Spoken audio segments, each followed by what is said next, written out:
insane amounts of money on these worthless NFTs. Anybody can launch a crappy crypto that took off to the moon. You'll know what I'm talking about, right? So greed kind of causes you to become almost numb and engage. Alan Greenspan wrote a great book called Irrational Exuberance. That's what we call it in finance. That's the academic term for it. That basically says you become irrational because you're exuberant. It's just like being drunk or being high or whatever. And money affects the same region of your brain as cocaine. So that same high, that fearlessness, that Superman, Superwoman feeling that you can get when you have a little bit of money in your pocket. The fact that, think about this, why one reason that women are attracted to men who have money is partly because men who have money are more confident. They feel like, oh, I can get that girl to date me because I'm a billionaire, right? But if you lost your job and you're not feeling confident financially, then maybe you don't ask that same girl out because you're feeling a little bit insecure, right? It's almost like when a woman feels beautiful versus when she doesn't, right? So effectively, I want you to feel financially beautiful all the time. And part of, I believe, feeling financially beautiful is, number one, not letting things like greed or fear drive your decision making, to just kind of sort of know that because you're getting the training that you need, you're going to be able to make intelligent financial decisions in every situation. When the economy's up, you know what to do. When it goes down, you know what to do. When the market's up, you know what to do. When the market's down, you know what to do. If you need cash flow, you know what to do. We talk about that in Prime, drboyceprime.com. That's the URL, Dr. Boyce Prime, if you want to take a look. If you don't care about cash flow and you want to get long-term asset accumulation, you'll know what to do. If you're older, you're a senior citizen, you're preparing for retirement, you know what to do. If you're younger and you're preparing for your future, you know what to do. If you want to quit your job, you'll know what to do. If you want to get your children right financially, you'll know what to do. They like all these sort of tools play a great role, I think, in adding to your economic confidence, because what will happen is that over time, as you get more and more training, you'll know the bright side and the dark side of every situation. The yin and the yang never go away.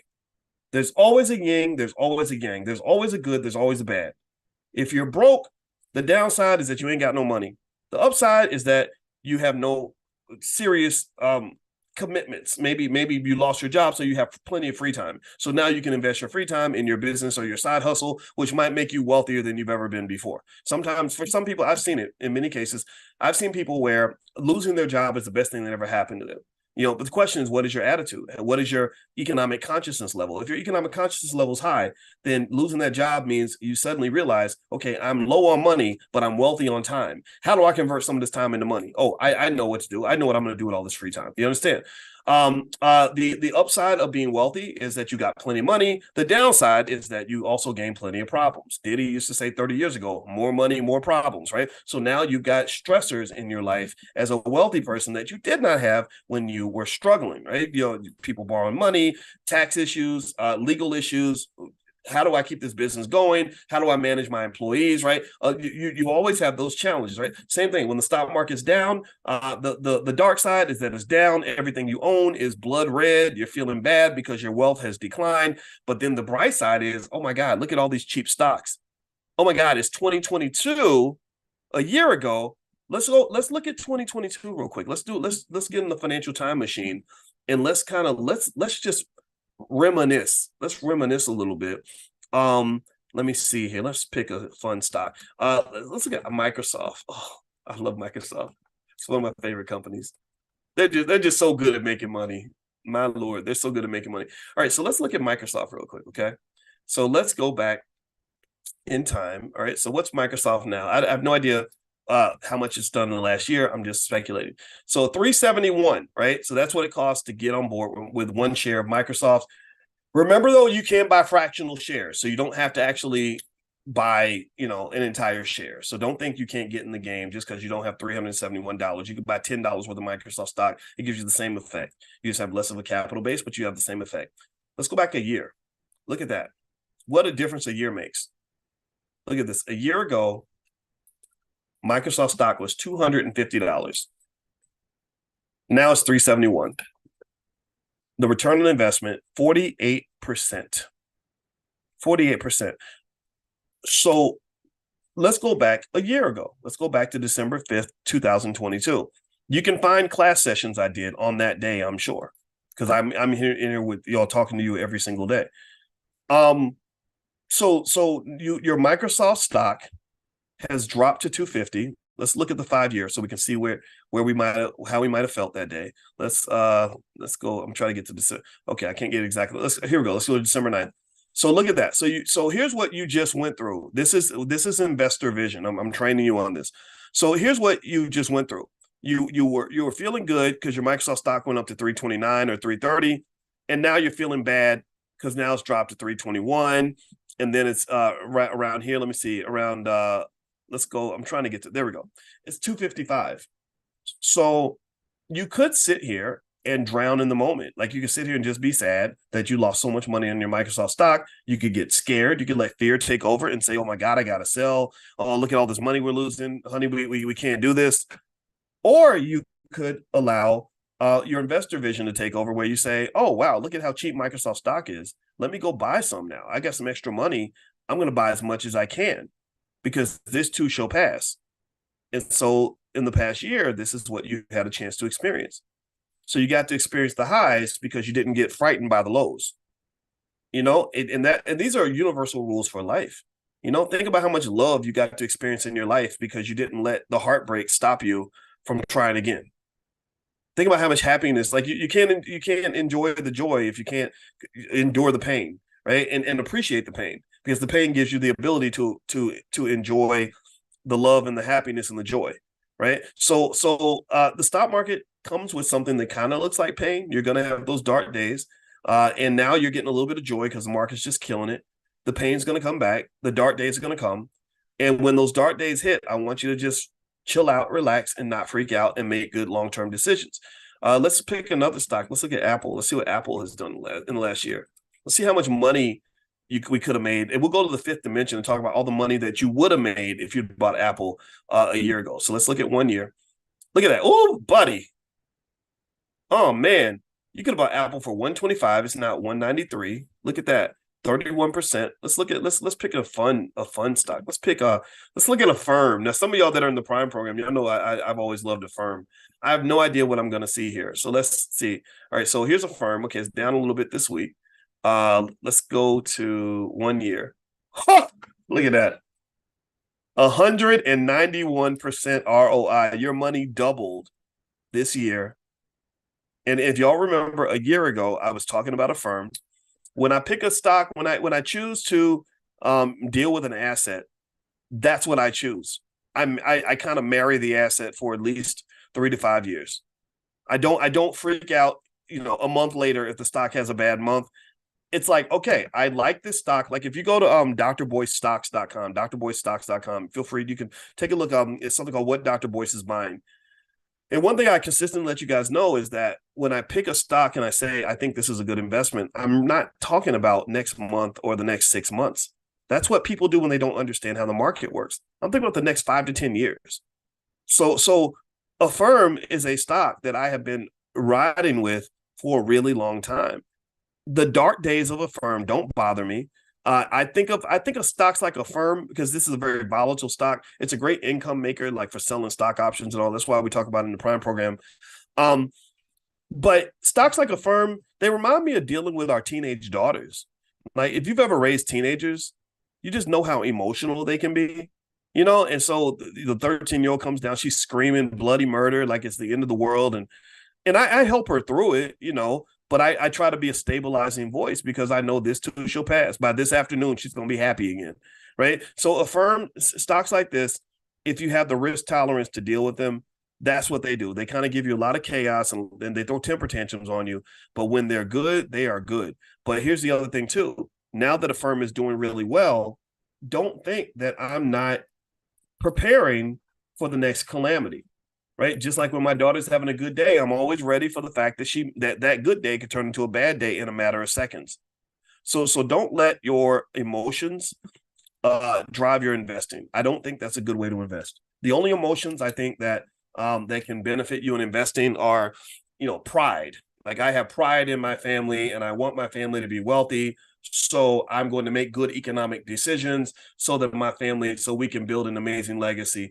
Or maybe love. I love my kids so much that I do not on any level want them to endure the same form of stress and economic pain that I experienced because nobody left me anything, nobody taught me anything, nobody showed me anything about how to invest and start businesses. I'm not doing that with my kids because I love them so much and I have pride in my family. Let emotions like that drive you to get up every day. Let those emotions make you, show up to class and read the books or watch the video, whatever you got to do, right? But don't let fear and greed get into your system, because those are, to some extent, those are just useless emotions. They're either built on greed can be built on arrogance, which is always going to lead to the fall, and fear is built on maybe self-esteem challenges where we're afraid that I made another stupid mistake. Well, if you make a mistake, join the damn club. Join the club. I make mistakes all the time, every day, constantly, because I want to learn and I want to be successful. And because I've gotten over this idea that my journey to wherever I'm trying to get to is going to be a perfect journey. Success rarely happens in ideal circumstances. It typically happens after you've endured quite a few storms. So prepare yourself mentally for the storms. And so to help you guys, we do have that Black Financial Therapy Department, just some of the best therapists. We just added a couple of other people to our staff. Dr. Tashi has a PhD in communications, actually, and then Dr. Vibe is in there too. And of course, my wife, Dr. Alicia Watkins, she does things with a Reiki healer named Lachelle, who's another therapist, and there are a ton of other therapists. I'll get the names for those people so you can know them. And also my wife's website is coachingwithdralicia.com. So feel free to go and take a look at that. And also if you join B1 Nation, that's the hub. So if you're into the Black Business School and the activities that we have every week, we have events.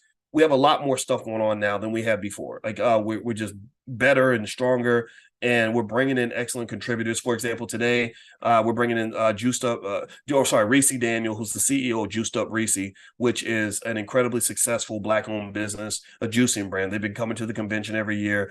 They make a ton of money. It's a family Black-owned business. They're 100% B1, and they're killing it. I don't know if they crossed $1 million a year in revenue, but they're going to get there soon. They're that good at what they do. So she's one of the people. She's the speaker that we have today. So if you go into b1nation.us and you want to know what events we have coming up, just click on events. Once you log in, click on the events link, and all the events will be listed in there. And our team is working to make sure everything that we're doing is in there, because what happens is that so many things are happening that we don't have the ability to always tell you everything that's happening, but we want you to know that anything you need, we got you. Okay. All right. So anyway, I'm going to get out of here. I hope this discussion was helpful to you. I hope that we learned something today, and I'm glad. Congratulations if you're making money. If you're making money, go ahead and protect that. Maybe get some put options or prepare for the downside. If you want to shave some off and sell a little bit to get some cash off, you can. I think that might be an approach. And also, I will check back in with you soon. Let me see. The book club, as you guys know, is tomorrow night as well. And again, if you go into b1nation.us, under events, you'll see the book club meeting there. You can click on that and join that.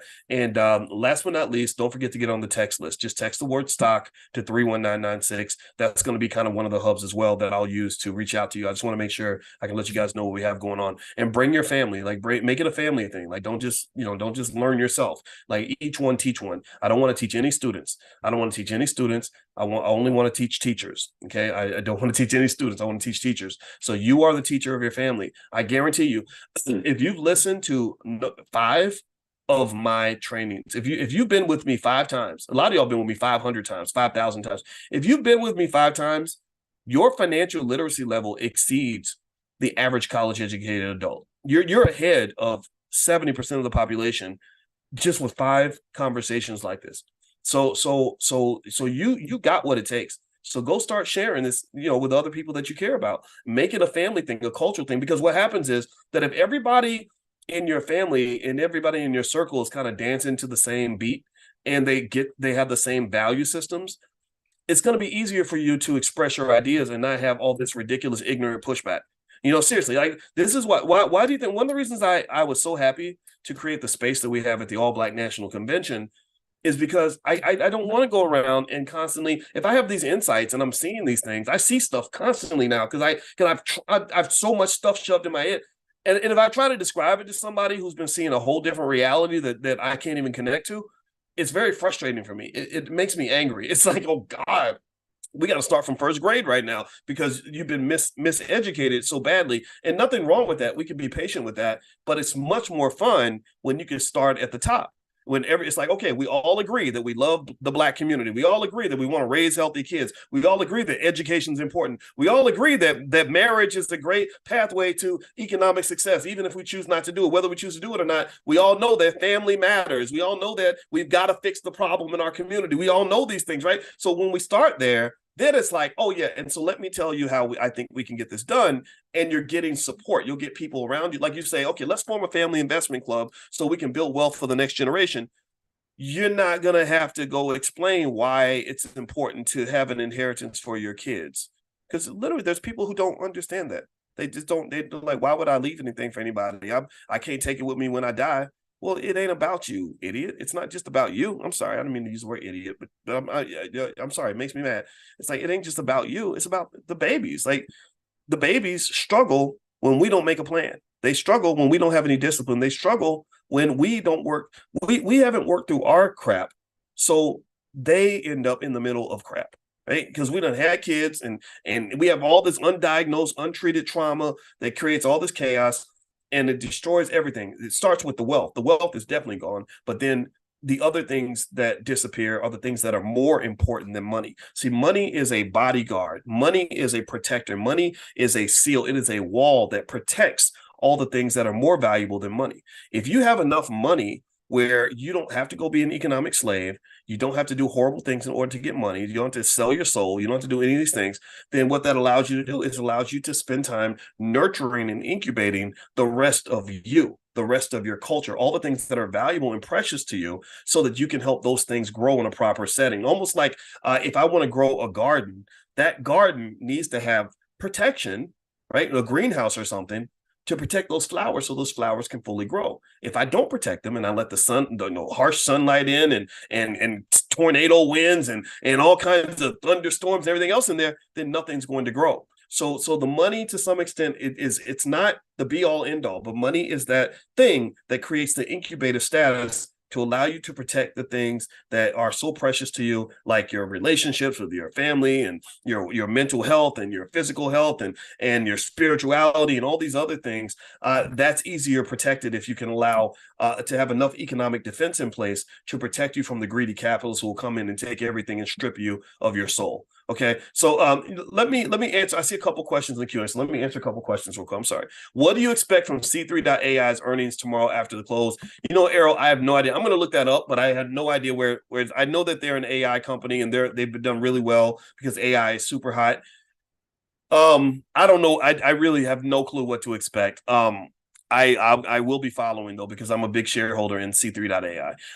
Let's see. Doc, I'm opening a minor investment account, but the document stated that the case of the minor's death, it goes to the minor's estate. Okay, how do I protect my child's estate? What vehicle do I get so it doesn't fall into probate?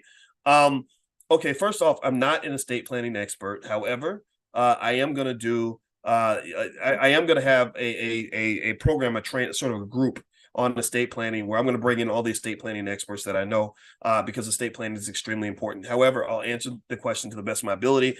But this is not legal advice, of course. So in protecting the estate, I would talk to somebody who understands estate planning, like an estate planning attorney, because the thing is that there are so many different types of trusts. The immediate thought that I have when you talk about wealth protection is a trust, but there's so many different types of trusts, right? And you want to find the trust that actually works for what you're seeking to do. That's a good way to protect the estate is through some sort of vehicle. I would talk to an estate planning attorney or an estate planning expert who can help you sort of put that vehicle together. I would not try to do it myself. I know you can, but I would personally get an expert to make sure you get it the way you want it to. I understand that the account will go to them at 18. Yeah, I don't give 18-year-olds lots of money. I just don't, because I remember when I was 18, I was stupid. And I think most 18-year-olds, if you consider the fact that their brains are not even fully developed, I just told our kids, I'm not going to give you a whole bunch of money when you're 18, because if I find out that you gave all your money to your boyfriend so he could fund his rap career, I'm going to have to just murder you both. And then I would get incarcerated and I don't want to go to jail. So we're not doing that. We're going to have a trust for you. I'm going to be the trustee. I'm going to control these resources. I'll have something in place in case something happens to me, and we're just not gonna have me working super hard and making all these plans just so you can destroy everything we work for. It can take a lifetime to build up an estate, but it can take minutes to destroy it. And so this is why that economic training is so important. In our Black Millionaires of Tomorrow program for kids, we use one model we use is called the KID model, which stands for knowledge, investment, and discipline. So knowledge means having your child understand the basics of financial knowledge so that when they get money, they'll know what to do with it. Investment means giving them a capital base through things like our $5 or $10 a day investing plan so that they have assets to work with. They can play the game, and they're not just showing up to the game knowing how to play. They're showing up with the equipment to play. They're not showing up just like with training on how to play football. They're actually showing up with a football and a team and a helmet and pads, right? But then also there's discipline. Discipline is really important because people that don't have discipline or the ability to delay gratification don't tend to hold on to wealth. So these are tools and skills that can be taught and should be taught as part of a family cultural value or very early. It can be as simple as enforcing a basic idea that getting good things takes time, that you have to pour into things over a long period of time in order to have success. And that has to contradict or contrast the Instagram culture. The Instagram culture is chaotic because they're literally telling these 22-year-olds that you have to have $500,000 in the bank by the time you're 23. That is a recipe for disaster. An absolute recipe for disaster, because now you've got a depressed 22-year-old sitting here feeling like he's a failure and he's a loser because he doesn't have $500,000 in the bank. So then he either A, goes out and does something illegal to get the money so he can be like his favorite Instagram influencer who's probably on there lying anyway, or B, he's so depressed that he doesn't invest in his life because he feels like his life isn't worth investing in. We don't invest in things that where we perceive there to be no value. We don't invest in things where we perceive there to be no value. This is why things like self-esteem, it's not just touchy-feely. It's very important. If your kids, if a young person has self-esteem, they're gonna have a lot more pride in how they take care of themselves, what they do with their time, etc. Like I value my time. So because I value my time, I'm not wasting my time. Do you understand? So you got to or young people, they talk about suicide as if it's only sort of, it shows up in one form, but they don't understand how many young Black men are killing themselves slowly, because they don't value their lives, right? So they're doing things on a daily basis: drugs, alcohol, irresponsible sexual behavior, as well as maybe breaking the law or whatever, because they just don't care. If you don't value your life, you're not going to protect it. Okay, so these little things that seem like they have nothing to do with money and wealth, they have everything to do with money and wealth. I put on my Instagram, my Instagram is Dr. Boyce Finance, and I put up this video today of these little girls sitting in an etiquette class, these little Black girls, and it was very refreshing. My friend, again, Willie D my friend from the Ghetto Boys, he's my buddy, and I saw it on his page, and I saw this video, these little Black girls in an etiquette class, and it made me breathe a sigh of relief, because I get tired of seeing, 7-year-olds twerking and whatever crap that they're putting up there. It's making me sick. It's so sad because you're setting them up to be molested and abused. And I don't understand why anybody else isn't speaking about this. And it's hip hop culture that's doing this. This is why I support D1. D1 is a very good friend of mine. We've been friends for a long time, and he's really doing a great job on this. So anyway, as I'm watching this video, here's the thing. They're teaching the little girls how to properly use a spoon. And they're doing the soup, and they're like, you have to pull the ladle out and pull it back to your mouth. Right? They're teaching them like no, don't pull it in, pull it out. And I'm sitting there thinking, I'm laughing because I don't know how. I'm sitting there thinking, wow, I didn't know that was how you're supposed to eat soup, but I don't even care. I don't even think who cares how you eat your soup, right? It's not about the etiquette part. It's really about the fact that these little girls, I saw little children being given their self-esteem. And I believe that when you talk about little girls in particular, when they're given their self-esteem, they don't do some of the things that you see some of the lost children end up doing. They don't make those same mistakes, that could lead to horrible regrets later on, or they're not gonna go get pregnant by some guy who is a piece of crap, because maybe they're gonna value themselves or value their future or whatever, right? So I think giving children self-esteem doesn't just help them from a mental health standpoint, but it also helps them from an economic standpoint.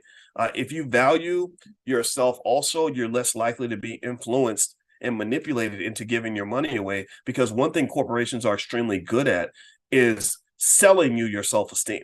They convince you, if you buy my product, then you'll be somebody. If you get this car, then people will respect you. If you wear this outfit, then men will give you attention. If you get these shoes, then women, the ladies are gonna think that you're a great catch, right? And so a lot of times or if you go to the club, this is a really interesting area. If you go to the club and you pop bottles and you're pouring liquor out and buying $1,000 tables, then you're gonna be the man. You're gonna be respected because of this. And I know personally, I'm not going to spend $1,000 on a table just to impress people. If you're not impressed with me based on my substance or my intellect or the fact that I'm a good person, then I don't want to be around you. I'm not going. I don't want to deal with that stuff, right? So anyway, let me keep going here. A couple more points, then we'll be out of here. What was the title of the book you mentioned? Good question, Anthony. It's gone now. It was that guy's book. The article was in CNBC. It's about fear of a recession. I don't remember. I know one of his books is called Financial Psychology. I don't know the name of the other book, though, so I apologize for that. Let's see here. Aisha, Coinbase, hold or sell? Well, most stocks I buy, I hold them long-term. So, yeah, no, Coinbase is doing really great. Let me see. Let me take a look at Coinbase. And it's Aisha. So for Aisha, I gotta look it up. You know, Aisha is awesome. Aisha, put your information in the chat so people can reach out to you. She actually works with people to get their financial situation together. And she's a great friend to the Black Business School. So bless you, Aisha. Can't wait to see you when we come to LA. All right. So here's Coinbase. So you see Coinbase here. My Lord. Wow. Look at that. $146. If you bought it last year, you would have doubled your money. Coinbase stock is doing really well, largely because Bitcoin is doing really well. Bitcoin and Coinbase, their prices tend to be connected. As one goes up, the other one tends to go up. That's what you call positive correlation. Do I think it could still keep going up? Yeah. Could it collapse? Yeah. You know, there are risk factors everywhere with Coinbase, just like with crypto in general. But I think the clearing up of regulation and the fact that Bitcoin and crypto have become less opaque, from a regulatory standpoint, meaning that the regulators are starting to create clarity on how they're going to regulate Bitcoin. I think that's going to be a positive catalyst for most crypto-related investments. So would I buy Coinbase at that price? Yeah, I'd buy a little bit, right? But then if it drops, maybe I buy a little bit more. So that's my 2 cents. Okay. All right. So 2 more questions, then we will be done for today. Let's see. Would you consider using a HELOC to sell stock options rather than using it for another property? Would I? Okay. Again, not investing advice, but yes, I would. I would do this. In fact, that's what I'm going to do. So, but here's the thing, though. Because my wife is more risk averse than me, I'm not going to necessarily engage in a risky strategy. Remember, when we pick stocks to sell options on in the prime class, there's the really risky category where the cash flow is big and you can have that big weekly income or monthly income. But then there's some stocks where the cash flow is smaller, but you have more security. So if I did with a HELOC or something that was a significant investment, or for a family fund where the whole family is contributing, and I don't want to have to explain any calamities to them, or maybe not everybody's ready for the downside of what can happen with some of these stocks, maybe I pick something safer like a Microsoft or something. And I showed you guys, and anybody who's not sure about this, if you go to boycewatkins.com, there's a whole training called How to Make Money Without Working, and I kind of show you how this sort of works. But basically, if you pick a safer company like a Microsoft, you'll still make more money on average than you would by actually having rental property. And the best part, the most important part, is that it comes with a lot less work and a lot less administrative crap. Like in fact, I'm divesting from some of my real estate assets and moving into things like real estate investment trusts instead, and also leaning toward the selling of stock options as a way to generate that consistent income. All right, so one more question. Let's see. She's working herself and putting money in the account. Oh, you're talking about your daughter. Okay, I think that's awesome. I love that a lot. I think the kids should have money, and I think also every child's different level of responsibility kind of differs, right? But I would just say be really careful. I don't think you should assume that you have to give, I don't know, just giving a whole bunch of money, $200,000 to an 18-year-old. Number one, it's very risky. Number two, it kind of takes the fun out of life a little bit. Like, I kind of feel like if I had just been given everything and my life was that easy at 18, I wouldn't be the man that I am now. part of what drove me to make straight A's at the University of Kentucky and to get my PhD and to bust my butt every day was the fact that I was a little bit hungry. I was just hungry enough to want something more. I'm not saying though you should starve your kids though. I don't believe that. But I like the fact that I was hungry. It's a great story. It's a great adventure I went through that I would have missed if everybody had just given me everything like really early. So what I think, here's a model that I think can actually work is and this is how I'm doing. This is what I'm doing with my kids. Don't tell them if you meet them, but this is what I'm doing. I position me and my wife as like the fairy godmother and fairy godfather who's watching your journey. Like, anybody remember this movie, Clash of the Titans back in the 80s? If you're not old enough to remember, you got to watch it if you want to see some really corny special effects that we thought were really cool in 1985. But there was Perseus, who was going and he was fighting all these battles and dragons and demons, and he fought the Kraken and all this other stuff. And the whole time he was fighting, he had Zeus, I think, who was actually his father. Perseus was half man, half god. So Zeus, his father, was watching him and kind of protecting him. So when he ran into a tough spot, Zeus would kind of just move the chess pieces to kind of clear the path to help him survive, right? And so in a way, maybe this sounds weird, but I kind of like the idea of me and my wife being kind of the godfather or the fairy godmother that are kind of protecting you in your path, like letting you go through the struggle, letting you be hungry, letting you go through the fight, but not letting it get too bad, right? Like, so like when your daughter's so desperate for rent money that she's thinking about getting on the stripper pole, you step in and say, okay, here's a couple $1,000. Don't make that mistake again, right? Or not the stripper pole, but whatever it is that led you to be broke. Let's figure out what happened here so I can teach you to be a good steward of resources, so that then maybe by the time they're 30 to 35 and they're real serious, maybe they got the spouse and the children at that point, then at that point, maybe you're releasing more resources because now they've gotten into the serious part of the game, paying the bills, dealing with the kids and all this other stuff. But I don't think that a 19-year-old on a college campus is necessarily, I just don't see where they would need to have $250,000 in the bank. I just see that just being a recipe for stupid stuff. You look at Coach Prime's son, because now athletes have these NIL deals, name, image, and likeness deals, and I think it's great. I've always wanted athletes to get paid. They should get paid. They do all the work. But anyway, like his son has a big mansion and a Bentley, and on one hand, I think it's great, and I'm not judging that. And remember, if you're a college athlete being paid, most of these guys are not going to go pro, so they may only get money for those 4 years that they're in college, right? After the 4 years are over, you're not going to play for the Cowboys or the Giants, right? So you better invest and save that money. So on one hand, it's great to see them get money. I'm very happy about that. On the other hand, I'm trying to figure out what that does to you as a human being, what that does to your choices. I think that when guys, especially, and women too, when they're like that 20-year-old, 21-year-old age, there's so many temptations to just do stupid, crazy, ridiculous things, particularly if you have a bunch of money in your pocket. So I don't know. It'll be interesting to see how it plays out. All right, so I'm done.